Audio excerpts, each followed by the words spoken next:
जिनके पास कोई डॉक्यूमेंट तक नहीं है, कब आए, कैसे आए, किस जहाज में आए, कहां ठहरे, कुछ पता नहीं। लेकिन वो इतना उनको पता है कि वो मूल भारतीय है और हमारे लिए इतना रिश्ता काफी है।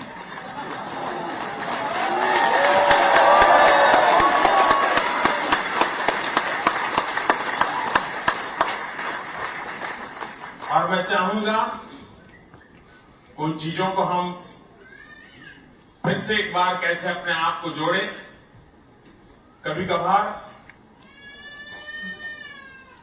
जब भाषा छूट जाती है, परंपराओं से अलग हो जाते हैं, नाम बदल जाते हैं, तो सदियों के बाद आने वाली पीढ़ियों के लिए परेशानी हो जाती है कि पता नहीं हम कौन थे, कोई हमें स्वीकार क्यों नहीं करता है।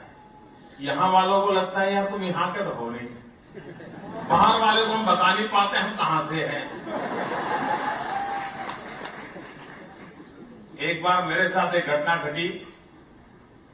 गुजरात में वेस्ट इंडीज की क्रिकेट टीम खेलने के आई थी, तो क्रिकेट का मैच था। तब उस जमाने में जब मोबाइल फोन वगैरह नहीं थे, एक सज्जन का मेरे यहां टेलीफोन आया। मैं आरएसएस हेडक्वार्टर पर रहता था और फोन आया कि वेस्ट इंडीज क्रिकेट टीम के मैनेजर आपसे मिलना चाहते हैं।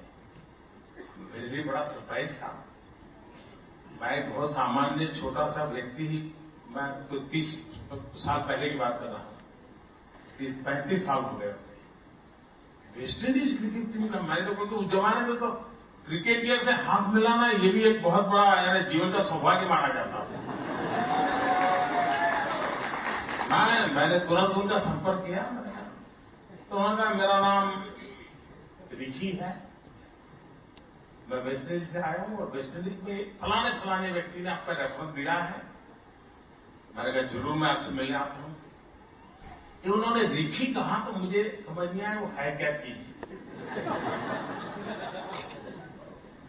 किस परंपरा से है, किस समाज से है।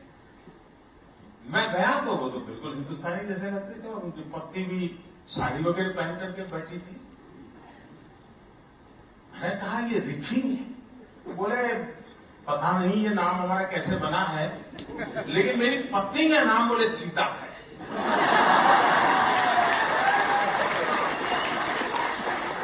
आप बोले हम 150 साल 200 साल पहले हमारे पूर्वज गए थे, तो हो सकता है कि मेरा नाम के साथ ऋषि शब्द होना चाहिए, अपभ्रंश होते होते ऋषि हो गया। आप बोले मैं वहां गवर्नमेंट में एजुकेशन डिपार्टमेंट में अफसर हूं और टीम मैनेजर के रूप में मैं यहां आया हूं। खैर मैंने दूसरे दिन इनका एक स्वागत समारोह रखा, बड़े वैदिक परंपरा से उनका सम्मान स्वागत किया। लेकिन तब मेरे मन में विचार आया कि अगर हमारी जो मूल परंपराएं हैं उससे अगर नाता छूट जाता है। अब आप देखिए मॉरिशस जाए तो हमें कभी भी वो कठिनाई महसूस नहीं होती, क्योंकि वहां के लोग जब गए तो साथ में हनुमान चालीसा ले गए और तुलसीपुर रामायण ले गए, तो 150-200 साल उसी के आधार पर वो भारत से जुड़े रहे, उसका गान करते रहे, भाषा को समझते रहे। लेकिन वेस्ट इंडीज की तरफ जाओ गयाना वगैरह में तो भाषा भूल चुके हैं, तो पहुंची नहीं भाषा। लेकिन अंग्रेजी के कारण थोड़ी बहुत कनेक्टिविटी रहती है। आपके नसीब में तो वो भी नहीं है।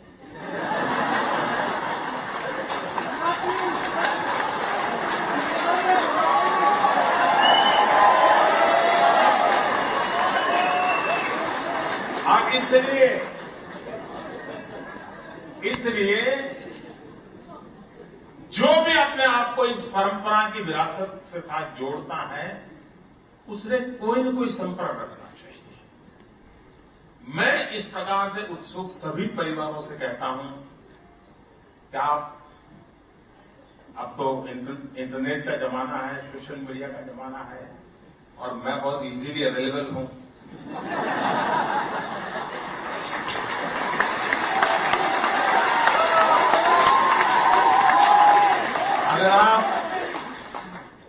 विषयों में भारत सरकार को अगर लिखेंगे, मेरी वेबसाइट पर भी अगर आप चिट्ठी डाल देंगे, तो मेरी पूरी कोशिश रहेगी कि आपको भाषा की दृष्टि से, परंपराओं की दृष्टि से भारत के साथ या मूल किस राज्य से आपका संबंध होगा, कुछ खोजना होगा, तो हमारी तरफ से मदद करने का पूरा प्रयास रहेगा।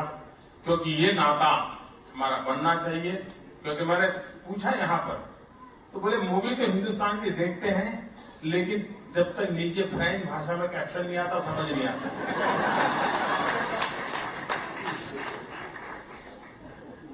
एक बार मैं कैरेबियन कंट्रीज में एक स्थान पर गया था। जिस दिन मैं वहां पहुंचा, वहां कोई एक मूल भारतीय परिवार में किसी का स्वर्गवास हुआ था, और जिसके यहां मैं रुकने वाला था, वे एयरपोर्ट लेने नहीं आए, कोई और आया। तो मैंने पूछा, क्यों भाई, क्या हुआ? नहीं तो बोले वो हमारे परिचित थे, उनका स्वर्गवास हुआ है, तो वो वहां चले गए। तो मैंने कहा, ठीक है, मैं भी चलता हूं वहां। हम यहां आए हैं, आपके परिचित हैं, तो हम भी चले जाते हैं। हम वहां गए तो मैं जो दृश्य देखा, बड़ा हैरान था। वहां उनका अंतिम संस्कार के लिए तैयारी चल रही थी। वो भारतीय परंपरा से उनको डेड बॉडी को ले जाना था, लेकिन एक हिंदी फिल्म का गाना बज रहा, और परिवार के सारे लोग रो रहे थे। गाने के शब्दों को और उस घटना को पूरा 180 डिग्री कॉन्ट्रास्ट था।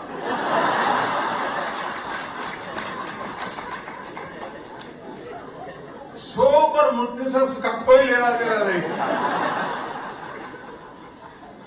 लेकिन उसमें थोड़ा सैडनेस था उस गाने में। तो वो उनको लग रहा था कि मृत्यु के बाद ये ठीक है, तो वो वही बजाते थे और वो रो रहे थे।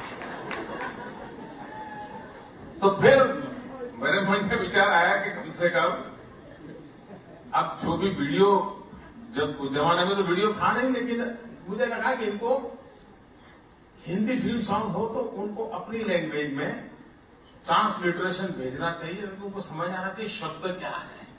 कोई मेल नहीं था, पर चूंकि वो भारतीय परंपरा से वो अपना डेड बॉडी ले जाकर के अग्नि संस्कार वगैरह करने वाले थे, लेकिन उनके लिए ये लिंक टूट जाना, ये अपने आप में बड़ी कठिनाई थी। मैं समझता हूं जो दिक्कत कैरेबियन कंट्रीज में जो अनुभव करते हैं, शायद इस भूभाग में भी वो समस्याएं हैं।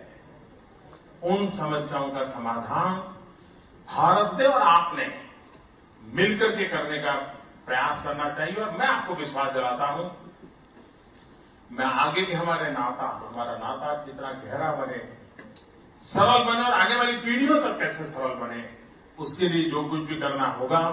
विशेष करके इन टापुओं पर जो मुझे आज सुन रहे हैं, उनकी सबसे ज्यादा कठिनाई है।